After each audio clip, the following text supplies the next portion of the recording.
E olha, os planos de saúde individuais prevêem uma alta recorde de até 16% neste ano de 2022. Sobre isso, eu converso agora com o advogado especialista em direito à saúde, Marcos Patulo. Doutor Marcos, bom dia, seja muito bem-vindo. Olá, muito bom dia. É um prazer falar com vocês. Estou à disposição. Essa alta recorde chama atenção, até porque a gente enfrenta a inflação em vários setores. Doutor, como lidar então com essa previsão de até 16%? O que esse número significa aí para o bolso do consumidor do plano de saúde individual? Esse é um número que chama bastante atenção, inclusive porque ano passado a gente teve um reajuste que foi negativo, né, para os planos individuais, e esse ano o que parece que vai ser um reajuste recorde na casa dos 15, 16%.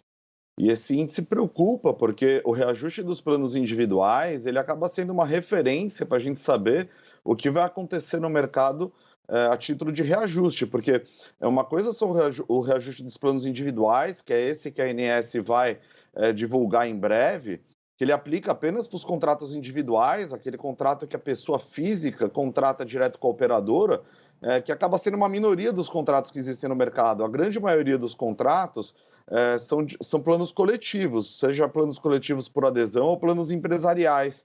E esses planos coletivos, eles não têm o reajuste regulamentado pela ANS. Um fato importante é que para os planos coletivos, o reajuste, via de regra, fica muito acima do índice que é divulgado pela ANS para os contratos individuais. Então, fica a questão, se para os planos individuais o reajuste vai ser de 15%, 16%, vai ser um aumento recorde, como é que vai ficar os planos coletivos? O que vai acontecer? É uma situação que preocupa bastante e que vai, sem dúvida alguma, pesar no bolso do consumidor. Uhum. Doutor Patulo, o que significa ou o que explica, justifica essa alta que é controlada, como o senhor acabou de falar, pela ANS? Uma maior procura pelo uso dos planos individuais? Como é que o quadro de saúde também influencia nesses reajustes? Porque ano passado houve uma baixa, né, uma queda nesse índice de cobrança. Agora, em 2022, essa perspectiva de alta. Perfeito. A ANS, ela tem uma metodologia para apuração dos reajustes dos planos individuais, que ela é regulamentada por uma resolução específica da agência, a resolução 441 de 2018. E essa resolução, ela lastreia a apuração do reajuste dos planos individuais com base na variação das despesas assistenciais e também com base na inflação. Na verdade, as despesas assistenciais, elas têm um peso maior, de 80% nesse cálculo, ao passo que a inflação ela tem um peso menor, de 20%. O que a gente precisa ver e que a gente espera a divulgação desses dados é que, de fato, tenha havido esse aumento de despesas assistenciais. Lembrando que a apuração do aumento das despesas assistenciais é feita com base em números divulgados pelas próprias operadoras. Então, o que se espera é que haja um debate acerca desse aumento e que, de fato, consiga se provar e demonstrar que houve o aumento das despesas assistenciais compatível com esse reajuste de 16%, que é um reajuste realmente que acaba deixando a gente bastante surpreso e preocupado, né? Existe já algum prazo que a gente trabalha para que seja divulgada essa informação de reajuste? Como o consumidor também pode se preocupar ou acompanhar, né, os próximos passos em termos de data, mês, previsão? O reajuste dos planos individuais, ele tem como database maio, né, de todo ano. Então, a gente espera que esse reajuste seja divulgado até o começo do mês que vem, e ele acaba sendo aplicado no aniversário dos contratos, que vão de maio até abril do ano que vem, né? Então, o reajuste a gente espera seja divulgado no mês que vem, e ele vai ter essa aplicação sempre no aniversário dos contratos. Cada contrato acaba tendo um aniversário numa data diferente, mas eles têm essa referência de maio até abril do ano que vem. Justamente por essas possíveis datas diferentes de aniversário, né, de início de uso, ou enfim. Existe essa lacuna também que o consumidor pode ficar atento em termos de retroatividade? Se for divulgado não em maio, mas em algum outro espaço de tempo, como é que fica o tempo anterior a esse novo valor que pode vir?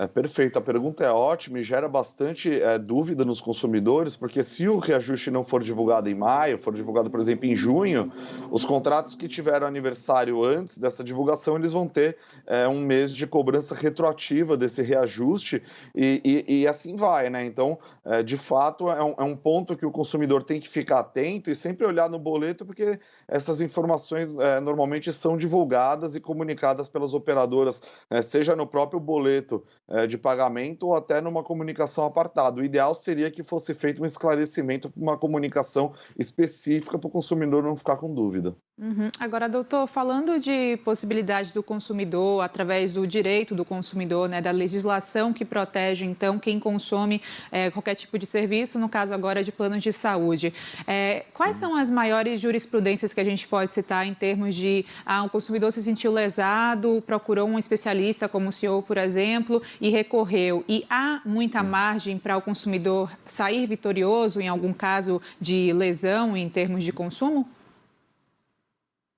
Existe sim, lembrando que esse reajuste dos planos individuais, né, a justiça tem entendido que ele é aplicável, ele é válido, né, mas assim, esse reajuste acaba refletindo também na apuração dos planos coletivos. Não diretamente, ele não é aplicado para os planos coletivos, mas ele demonstra que vai haver também um reajuste pesado nos planos coletivos. E nesses planos coletivos, justamente por eles não serem regulamentados pela ANS, né, ou não ter o reajuste regulamentado pela ANS, aí sim o consumidor do plano coletivo ele pode sim procurar explicações junto à operadora, justamente para que haja transparência na aplicação do reajuste e não havendo uma explicação e não havendo transparência na aplicação desse reajuste, ele pode consultar a própria ANS, existem procedimentos administrativos que o consumidor pode formalizar uma reclamação junto à agência para tentar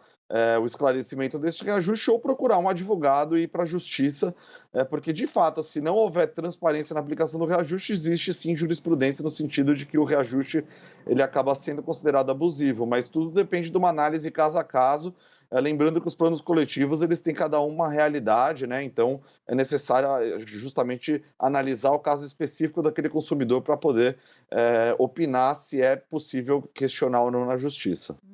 Doutor Marcos Patulo, especialista em direito à saúde, muito obrigada por suas contribuições aqui no Band News. Ótimo final de semana. Até a próxima. Eu agradeço, bom final de semana. Obrigada, doutor.